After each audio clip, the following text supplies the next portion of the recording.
welcome to episode number 16 of the Jimmy Canz Show. Today, another classic supercard retrospective, the first ever Great American Bash.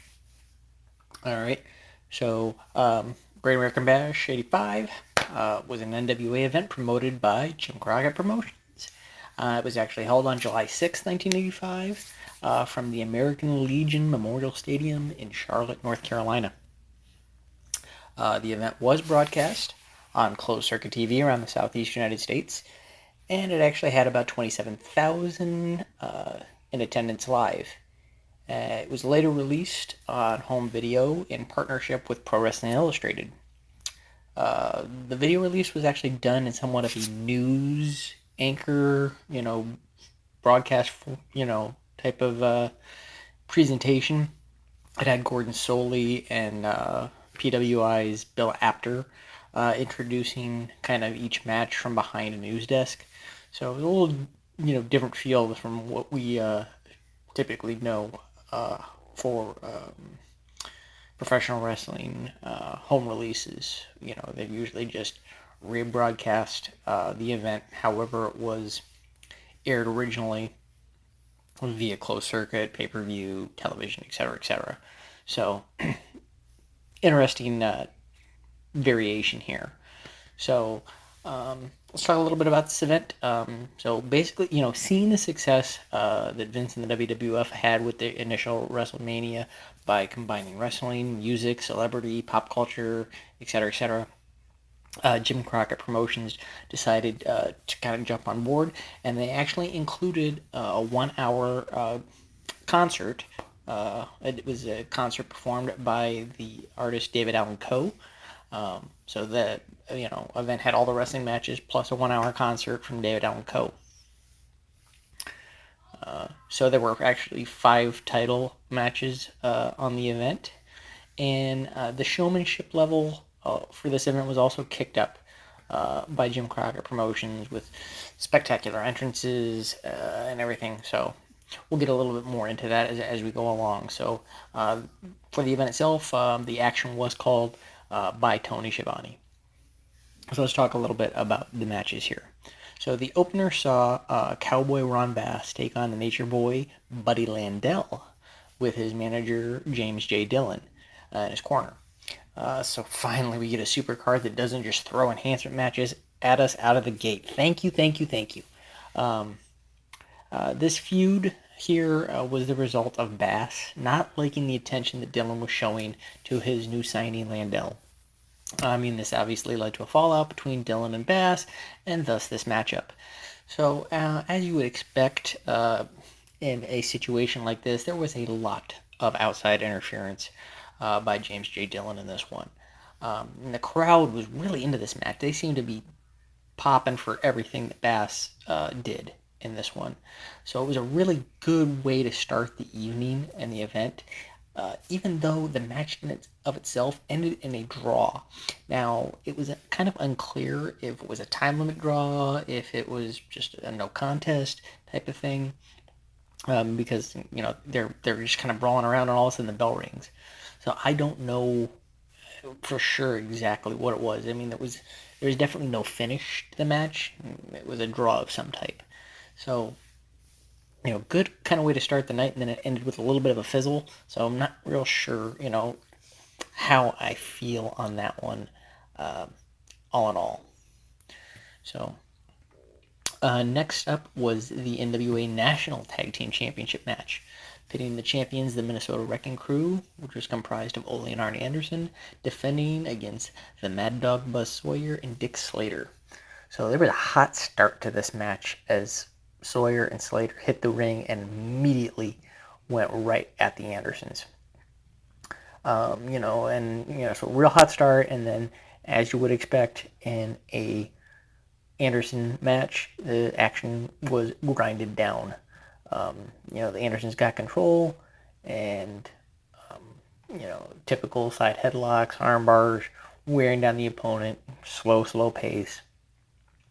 So Andersons have control over Slater, and then he mounts a little bit of an offense and gets the hot tag to Sawyer, and it looks like Sawyer and Slater are on their way to grab these titles because Sawyer came in like a house of fire, and had he had Arn down. But when the official was trying to get Slater back into his own corner, Ole came up from behind and hit a big elbow right into the back of Sawyer's head. I mean, it was a vicious, pretty hard, vicious shot right to the back of back of the head, which allowed the Andersons to pick up the 1, 2, 3 and retain the titles. So there was that one. Now we have a 6-man action coming at us with the team of the Raging Bull Manny Fernandez, Sam Houston, and Avalanche Buzz Tyler facing the team of Superstar Billy Graham, Conga the Barbarian, and Abdullah the Butcher. Now, Conga was just the Barbarian, as he would later drop the Conga part and just go by Barbarian for the majority of his career. So I'm sure like all of you know who the Barbarian is if you've been watching wrestling for a long time. So there's that one. So this match was kind of chaotic, especially the finish. It was a little slow, at some points, and then just all kind of craziness at the end. All 6 men ended up in the ring. Everyone's throwing hands. It's all kinds of chaos and everything. And then all of a sudden, out of nowhere, Houston ended up getting the pin on Graham. So to be honest, I wasn't really sure how it all happened. Like I said, it was kind of frantic and chaotic, and the camera was not focused on that area of ringing. All of a sudden, boom, the bell rings and Houston's got the win. So I don't know kind of what happened to end that matchup, to be completely honest. Big pickup for Houston, in his young career to get a win over a veteran like Graham, but it was just kind of weird. So the fourth match of the evening was a dog collar match between Paul Jones and the Boogie Woogie Man himself, Jimmy Valiant. This had to be like Valiant Jones 24. Their feud went on forever in Jim Crockett Promotions. I mean, it had to have been at least a 2 or 3 year long feud. The feud would never end. Valiant ended up picking up the W in this matchup after Jones ended up colliding with his man Abdullah the Butcher, who jumped in on his behalf and kind of backfired on him. But then as one would expect, back in those days, especially with a Paul Jones situation, Jones and his entire crew ended up post match just beating down Valiant. So not too surprising there. So after that, we end up with 4 title matches in a row.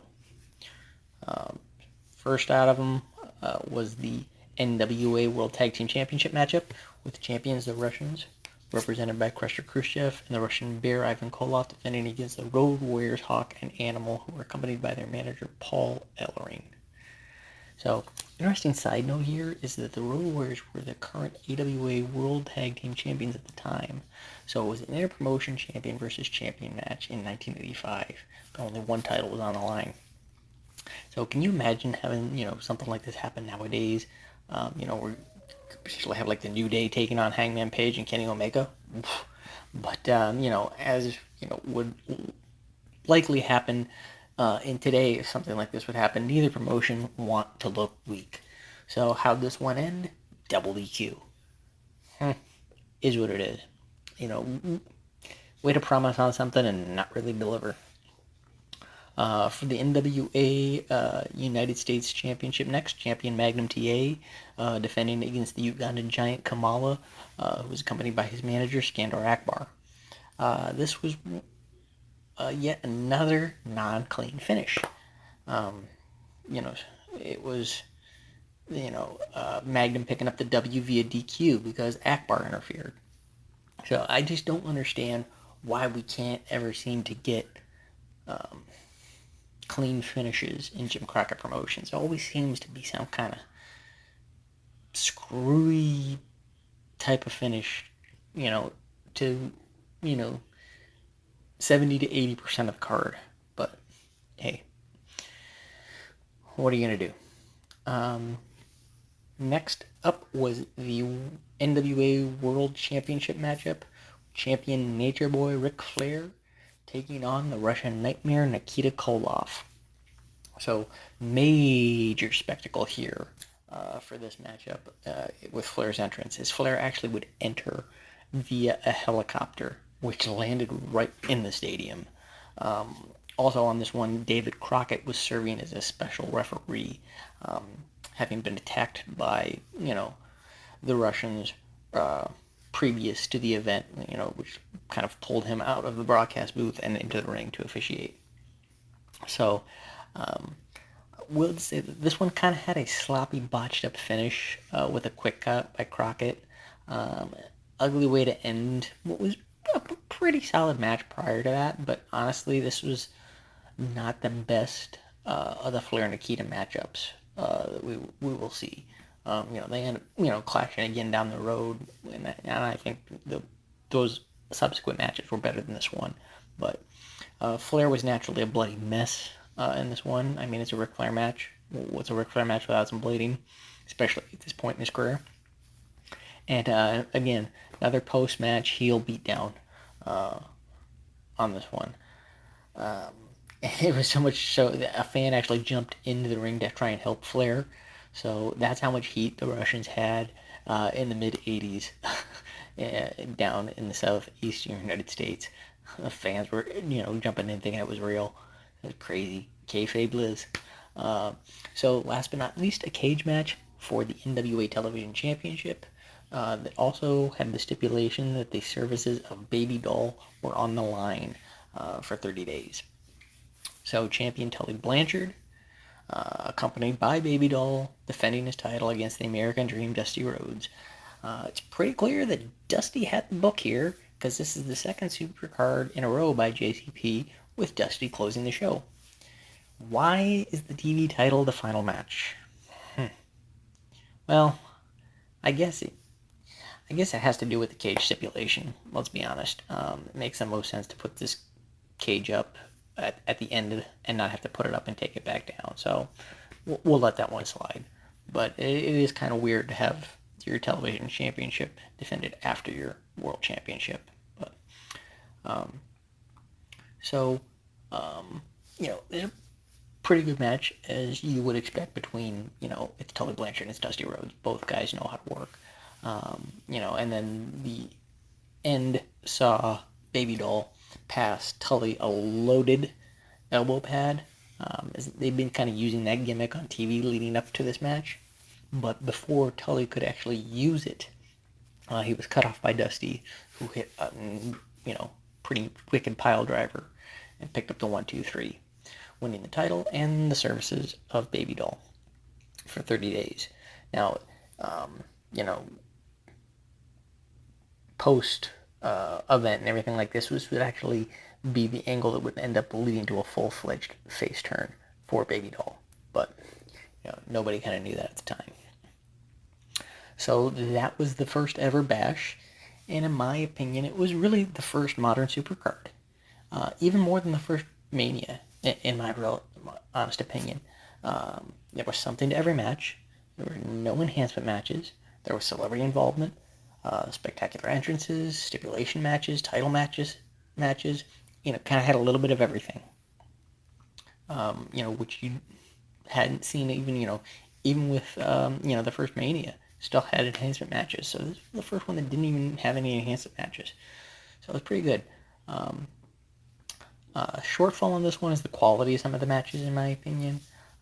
It was the mid-'80s, and there were many matches with, long rest holds, flat finishes, or really odd out-of-nowhere finishes, too many non-finishes or outside interferences. Like I said, why can't we get clean finishes? But, all things considered, it was a pretty good show, and I will give the Great American Bash 85 a 6 out of 10. So, there you have that. Unfortunately, I think Jim Crockett Promotions peaked, honestly, with this one, as all the remaining Crockett promoted supercards until their sale to Turner didn't really hit this level of spectacle, in my opinion. again, that's my opinion. So, please give us a like, a share, a subscribe. Let me know what you guys think. Next up on our retrospectives, we'll do WWF's Wrestling Classic.